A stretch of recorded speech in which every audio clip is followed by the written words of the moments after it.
നമസ്കാരം. മലയാളി വാർത്ത ഇൻസൈഡിലേക്ക് സ്വാഗതം. ഒടുവിൽ ഇസ്രയേൽ ഭയപ്പെട്ട ആക്രമണം. ഞായറാഴ്ച ഉച്ചകഴിഞ്ഞ് ജെറുസലേമിനടുത്തുള്ള ബെയ്റ്റ് ഷെമെഷിലേക്ക് ഇറാൻ്റെ ballistic missile. Iranian ballistic missile നേരിട്ടുള്ള ആക്രമണത്തിൽ അവിടെ മരണപ്പെട്ടത് ഏകദേശം 12ഓളം ആളുകൾ. 40ഓളം ആളുകൾക്ക് ഗുരുതര പരിക്ക്. നഗരമധ്യത്തിലെ ഒരു ജനവാസ മേഖലയിലേക്കാണ് ഇറാനിയൻ മിസൈൽ എത്തിയത്. ഒരു സിനഗോഗ് പൂർണ്ണമായി തകർക്കുക മാത്രമല്ല, അതിനടിയിലുള്ള ഒരു പൊതു ബോംബ് ഷെൽട്ടർ പൂർണ്ണമായി തകർത്തു. 8 പേർ സംഭവ സ്ഥലത്ത് വെച്ച് തന്നെ മരിച്ചു. 28 പേരെ തുടർന്ന് വിവിധ ആശുപത്രികളിലേക്ക് മാറ്റി.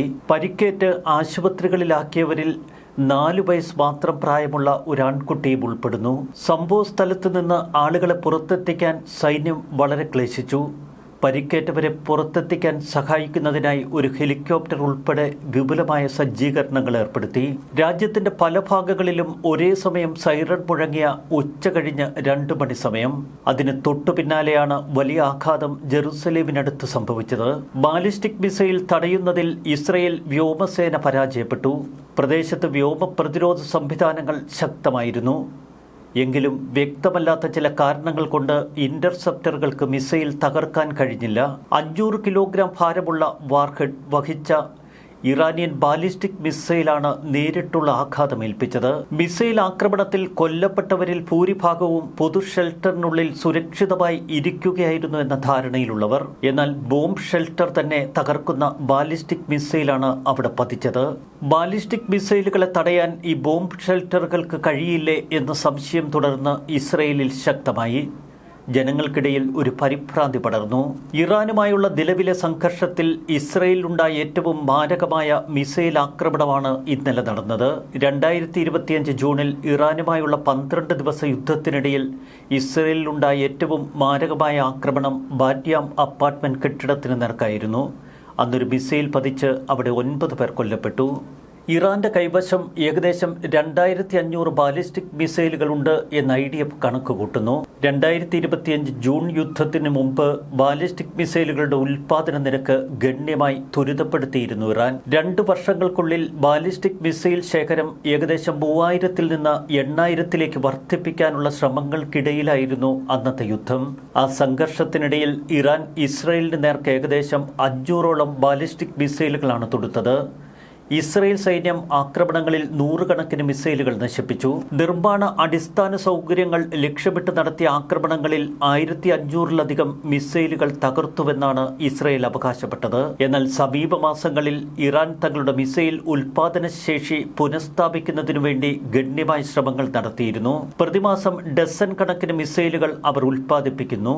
ഇസ്രയേൽ രാജ്യത്തെ നശിപ്പിക്കാൻ ഉദ്ദേശിക്കുന്ന ഒരു ഭരണകൂടം മിസൈലുകൾ കൈവശം വയ്ക്കുന്നത് തങ്ങളുടെ നിലനിൽപ്പിനെ ബാധിക്കുമെന്ന് ഇസ്രയേൽ തിരിച്ചറിഞ്ഞു.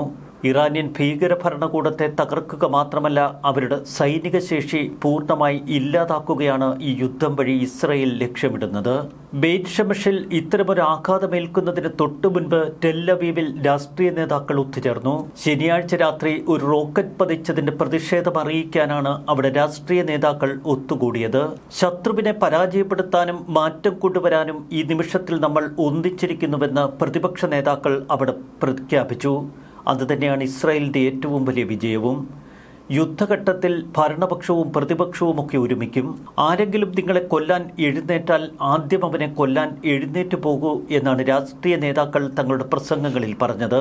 ചുരുക്കത്തിൽ ഇറാൻ തങ്ങളെ ആക്രമിക്കുന്നതിന് മുൻപ് ഇറാന്റെ മിസൈൽ ശേഷി തകർക്കാൻ അവർ ഇസ്രയേൽ ഭരണകൂടത്തോട് ആവശ്യപ്പെടുന്നു. തലമുറകളായി ഇസ്രയേൽ കാത്തുസൂക്ഷിക്കുന്ന ഒരു മുദ്രാവാക്യം ഇതുതന്നെയാണ്: ശത്രു നിങ്ങളെ ആക്രമിക്കുന്നതിന് മുൻപ് തന്നെ ശത്രുവിനെ ആക്രമിച്ചു തീർക്കുക. ഇതവരുടെ അജണ്ടയിലെ ഒരു മുൻഗണനാ മുദ്രാവാക്യം. ശക്തരും പ്രതിരോധശേഷിയുള്ളവരും അചഞ്ചലരുമായിരിക്കുക എന്നാണ് തങ്ങളുടെ അടുത്ത തലമുറയെ ഇസ്രയേൽ ഓർമ്മിപ്പിക്കുന്നത്. ലോകത്തിന്റെ ഭൂരിഭാഗവും ഇസ്രയേൽ ചെയ്യുന്നതിന് വിമർശിക്കുന്നു. എന്നാൽ ഇസ്രയേലിലുള്ള വിമർശകർ പോലും അവരുടെ യുദ്ധത്തെ തള്ളിപ്പറയുന്നില്ല. ലോകത്തിലെ ഏറ്റവും വലിയ തീവ്രവാദ സ്വേച്ഛാധിപതികളെ ഉന്മൂലനം ചെയ്യുന്നതിൽ ഇസ്രയേൽ അവരുടെ ജോലി ചെയ്യുന്നു എന്നാണ് ഇസ്രയേൽ ഒറ്റക്കെട്ടായി പറയുന്നത്. ഞങ്ങൾ ചെയ്യുന്ന കാര്യത്തിൽ ഒരിക്കലും ഞങ്ങൾ ക്ഷമ ചോദിക്കില്ല എന്നത് ഇസ്രയേലിന്റെ അജണ്ട. ഗവൺമെന്റിനും അതിന്റെ നേതാവിനും എല്ലാവിധ പിന്തുണയും നൽകുന്ന പ്രതിപക്ഷം എപ്പോഴും ആവർത്തിക്കുന്ന ഒരു കാര്യം: ഇടതുപക്ഷമോ വലതുപക്ഷമോ അവിടെയില്ല, പൈലറ്റുമാർക്ക് പിന്നിൽ മുഴുവൻ ഇസ്രയേലി ജനതയും ഒന്നിച്ച് നിലകൊള്ളും. ഇതുകൊണ്ടാണ് ഇറാനെ ലക്ഷ്യം വയ്ക്കാൻ ഇസ്രയേൽ കൂടുതൽ സമയമെടുക്കാത്തത്. ഇസ്രയേൽ കൂടുതൽ ശക്തവും സുരക്ഷിതവുമാണ് എന്ന് ബെന്നറ്റ് പറഞ്ഞു. ഇസ്രയേൽ പതിറ്റാണ്ടുകളായി തുടരുന്നത് നിയന്ത്രണവും കാത്തിരിപ്പുമാണ് എന്ന് ബെന്നറ്റ് ഓർമ്മിപ്പിക്കുന്നു. നമ്മുടെ ശത്രുക്കളെ ദ്രോഹിക്കാൻ നമ്മൾ എല്ലാ മുന്നണികളിലും പ്രവർത്തിക്കുന്നു. ടെല്ലബീവിലെ മിസൈൽ ആക്രമണത്തിന് തൊട്ടുപിന്നാലെ ദേശീയ സുരക്ഷാ മന്ത്രി ഇറ്റാമർ ബെൻഗ്വിർ പറഞ്ഞു, ഇസ്രായേലിനെതിരെ ഏതെങ്കിലും ആക്രമണത്തിന് പ്രേരിപ്പിക്കുന്നവർക്കെതിരെ കർശന നടപടി ഞങ്ങൾ തുടരും. ഇന്നലെ IRGCയുടെ ആസ്ഥാന മന്ദിരം തകർത്തതിന് തൊട്ടുപിന്നാലെ ഒരു യുഗത്തിന്റെ അവസാനമെന്നാണ് ഇസ്രായേൽ ഇതിനെ വിശേഷിപ്പിച്ചത്. നമ്മൾ പാമ്പിന്റെ തലയങ്ങ് വെട്ടിക്കളഞ്ഞു. ഇറാൻ പരമോന്നത നേതാവ് ആയത്തുള്ള അലി ഖമനയുടെ വധത്തിന് തൊട്ടുപിന്നാലെ പ്രതികാരം ചെയ്യാനിറങ്ങിയ ഇറാൻ ഇസ്രായേലിന് നേർക്ക് വൻതോതിലാണിപ്പോൾ ബാലിസ്റ്റിക് മിസൈലുകൾ തൊടുക്കുന്നത്. ഇസ്രായേലിന്റെ പ്രതിരോധ സംവിധാനം ഈ ബാലിസ്റ്റിക് മിസൈലുകൾ തടയുന്നതിൽ കൂടുതൽ വിജയിക്കുന്നു. എന്നാൽ ചില ബാലിസ്റ്റിക് മിസൈലുകൾ സിവിലിയൻ പ്രദേശങ്ങളിൽ വീണ് കൂടുതൽ അപകടമുണ്ടാകുന്നു. ഇതാണ് ഇസ്രായേലികളെ ഇപ്പോൾ കൂടുതൽ ചിന്തിപ്പിക്കുന്നത്. ഈ ബാലിസ്റ്റിക് മിസൈൽ ആക്രമണത്തിന് തൊട്ടുപിന്നാലെ ജെറുസലേം നഗരത്തിൽ നിന്ന് ഏതാനും ഡസൻ മീറ്റർ അകലെ പടിഞ്ഞാറൻ മതിലിൽ നിന്നും ടെമ്പിൾ മൗണ്ടിൽ നിന്നും ഏതാനും 100 കണക്കിന് മീറ്റർ മാത്രം അകലെ ഒരു സ്ഥലത്തേക്ക് ഇറാനിയൻ മിസൈൽ ഹെഡ് പതിച്ചു. ഞായറാഴ്ച രാത്രി ബെയ്ർഷെബയിലെ ജനവാസ കേന്ദ്രത്തിലേക്ക് ഇറാൻ തൊടുത്ത ബാലിസ്റ്റിക് മിസൈൽ ആക്രമണത്തിൽ കൊല്ലപ്പെട്ട ചിലരുടെ വിശദാംശങ്ങൾ ഇസ്രയേൽ പുറത്തുവിട്ടു. ഇറാനുമായുള്ള നിലവിലെ സംഘർഷത്തിൽ ഇസ്രയേലിൽ നടന്ന ഏറ്റവും മാരകമായ മിസൈൽ ആക്രമണങ്ങളിൽ ഒന്നായിരുന്നു ഇന്നലെ സംഭവിച്ചത്. ബാലിസ്റ്റിക് മിസൈൽ ആക്രമണത്തിന് തൊട്ടുപിന്നാലെ IDF പറയുന്നു, അജയ്യമെന്ന് ഞങ്ങൾ പറയില്ല, പക്ഷേ എല്ലാം സജ്ജമാണ്. ബോംബ് ഷെൽട്ടറുകളിലേക്ക് ഓടുന്നത് എങ്ങനെയെന്നെല്ലാ ഇസ്രയേലികൾക്കും അറിയാം. സൈറണുകൾ കേൾക്കുമ്പോൾ പാഞ്ഞെടുക്കുക, തലയ്ക്ക് മുകളിൽ കുതിച്ചുചാട്ടം കേൾക്കാൻ കാത്തിരിക്കുക, എല്ലാവരും സുഖമായിരിക്കട്ടെ എന്ന് പ്രാർത്ഥിക്കുക. ഓപ്പറേഷൻ റോറിംഗ് ലയൺ തുടങ്ങി 2 ദിവസങ്ങൾക്കുള്ളിൽ ഇസ്രയേൽ ജനത മറ്റു ചിലതുകൂടി ഇപ്പോൾ തിരിച്ചറിയുന്നു. ഇക്കഴിഞ്ഞ ജൂണിൽ 12 ദിവസ ഇറാൻ യുദ്ധം. ഈ യുദ്ധത്തിലാണ് ബാലിസ്റ്റിക് മിസൈൽ ആക്രമണത്തിൽ എങ്ങനെ പ്രതികരിക്കണമെന്ന് കൂടുതൽ പരിശീലനം ഇസ്രയേലികൾക്ക് നൽകുന്നത്. ബാലിസ്റ്റിക് മിസൈലുകൾ തടുക്കാൻ അന്ന് രാജ്യം പൂർണ്ണ സജ്ജമായിരുന്നില്ല. ഏകദേശം 28 ഇസ്രായേലികളാണ് ഇറാൻ ആക്രമണത്തിൽ അന്ന് കൊല്ലപ്പെട്ടത്. ആയിരക്കണക്കിന് ആളുകൾക്ക് പരിക്കേറ്റു. 36 നേരിട്ടുള്ള ആക്രമണങ്ങളിൽ 13,000-ലധികം വീടുകൾക്ക് കേടുപാടുകൾ സംഭവിച്ചു. വർഷങ്ങളായി ഹിസ്ബുള്ളയുമായും ഹമാസുമായും ഇടതടവില്ലാതെ പോരാടിയിരുന്നു ഇസ്രയേലും IDFും. എന്നാൽ ഒരൊറ്റ ദിവസം 200-ഓ അതിലധികമോ ബാലിസ്റ്റിക് മിസൈലുകൾ ഒരുമിച്ചെത്തിയപ്പോൾ അതിനെ പ്രതിരോധിക്കുന്നതിൽ വലിയ വീഴ്ച സംഭവിച്ചു. ആ 12 ദിവസത്തെ പാഠങ്ങൾ വളരെ വലുതായിരുന്നു എന്നാണ് ഇസ്രയേൽ ഇപ്പോൾ പറയുന്നത്. ഇസ്രായേലികൾ പൊതുവെ സാഹചര്യത്തെ വളരെ മികച്ച രീതിയിൽ നേരിടുന്നവരാണ്. അതുകൊണ്ടാണ് ഇപ്പോൾ സൈറണുകൾ മുഴങ്ങിയാൽ നിമിഷങ്ങൾക്കുള്ളിൽ ബോംബ് ഷെൽട്ടറുകളിൽ പ്രവേശിക്കണമെന്ന് വീണ്ടും IDF ഓർമ്മിപ്പിക്കുന്നത്. സാധാരണ മിസൈലുകളെക്കാൾ ഇരട്ടി വേഗത്തിലാണ് ബാലിസ്റ്റിക് മിസൈലുകൾ എത്തുക. സാധാരണഗതിയിൽ ഒരു മിസൈൽ ഭീഷണി ഉണ്ടാകുന്നതിന് 10 മുതൽ 20 മിനിറ്റ് മുമ്പ് വരെ ഹോം ഫ്രണ്ട് കമാൻഡ് ഒരു പൊതു മുന്നറിയിപ്പ് നൽകും. തുടർന്ന് ആഘാതത്തിന് ഏകദേശം 90 സെക്കൻഡ് മുമ്പ് സൈറണുകൾ മുഴങ്ങും. വളരെ സുരക്ഷിതമായി ഈ സമയത്തിനുള്ളിൽ ബോംബ് ഷെൽട്ടറുകളിലേക്ക് നിങ്ങൾ മാറിയിരിക്കണം. അങ്ങനെയെങ്കിൽ നിങ്ങളുടെ ജീവൻ രക്ഷിക്കാൻ കഴിയും. രാജ്യത്തുടനീളമുണ്ട് ബോംബ് ഷെൽട്ടറുകൾ. IDFന്റെ അഭിപ്രായത്തിൽ മുൻകൂർ മുന്നറിയിപ്പ് സംവിധാനം അത് രൂപകൽപ്പന ചെയ്തതുപോലെ തന്നെ മികവായി പ്രവർത്തിക്കുന്നു. വലിയ ആഘാതങ്ങളെ നേരിടാൻ ഇപ്പോൾ രാജ്യത്തിന്റെ വിവിധ ഭാഗങ്ങളിൽ കൂടുതൽ രക്ഷാപ്രവർത്തകരെ ഇസ്രയേൽ വിന്യസിച്ചു. ഇത്തവണ ടെഹ്റാൻ തങ്ങളുടെ മിസൈലുകളിൽ ക്ലസ്റ്റർ യുദ്ധോപകരണങ്ങളും ഘടിപ്പിച്ചിരിക്കുന്നു.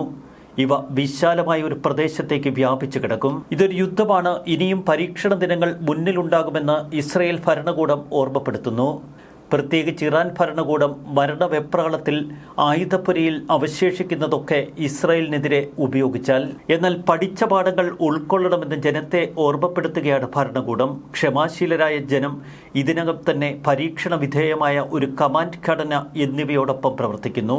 ബെയ്റ്റ് ഷെമെഷിൽ സംഭവിച്ച ദുരന്തം ഇസ്രായേലിനെ ഓർമ്മിപ്പിക്കുന്ന ഒരേ ഒരു കാര്യം, ശത്രു നിങ്ങളെ ആക്രമിക്കുന്നതിന് മുൻപ് ശത്രുവിനെ നിലംപരിശാക്കുക. അതുകൊണ്ടാണ് ഏറ്റവും കടുപ്പമേറിയ ആക്രമണങ്ങളിലേക്ക് ഇസ്രയേൽ തിരിഞ്ഞിരിക്കുന്നത്. ടെഹ്റാന്റെ ആകാശമുഖത്ത് ഇന്ന് 100 പോർ വിമാനങ്ങളെത്തി. അതിശക്തമായ ബോംബ് മഴയാണ് ടെഹ്റാനുമേൽ പെയ്തിറക്കുന്നത്. ഇന്നലെ ഒരൊറ്റ ദിവസം ഇസ്രയേൽ ഇറാനിൽ വിക്ഷേപിച്ചത് 1000-ലധികം ബോംബുകൾ. ടെഹ്റാൻ, ഇസ്ഫഹാൻ, കോം കരാജ്, കെർമൻഷാഹ് തുടങ്ങിയ സ്ഥലങ്ങളിലേക്ക് അതിശക്തമായ ആക്രമണങ്ങൾ ഇന്നലെ ഇസ്രയേൽ നടത്തി. ഒപ്പം ഇന്ത്യയുടെ പിന്തുണയോടെ നിർമ്മിക്കുന്ന ചബഹാർ തുറമുഖത്തിന് നേർക്കും ഇസ്രയേൽ അതിശക്തമായ ആക്രമണം നടത്തി. ഇനിയുള്ള 3 ദിവസങ്ങളിൽ ടെഹ്റാനിലും ഇറാനിലുമൊക്കെ തീമഴ പെയ്യ്ക്കും എന്ന് ഇസ്രയേൽ പറയുന്നതിന് പിന്നിൽ ഒരൊറ്റ വസ്തുത മാത്രം. അവരുടെ മിസൈൽ ശേഷി പരമാവധി തകർക്കുകയാണ് ഇസ്രയേൽ ലക്ഷ്യമിടുന്നത്. ശത്രുവിൻ്റെ ബാലിസ്റ്റിക് മിസൈലുകൾ തങ്ങളെ ആക്രമിക്കുന്നതിന് മുൻപ് തന്നെ ആ കോട്ട പൂർണ്ണമായി തകർത്തിടുക. ന്യൂസ് ഡെസ്ക് മലയാളി വാർത്ത ഇൻസൈറ്റ്.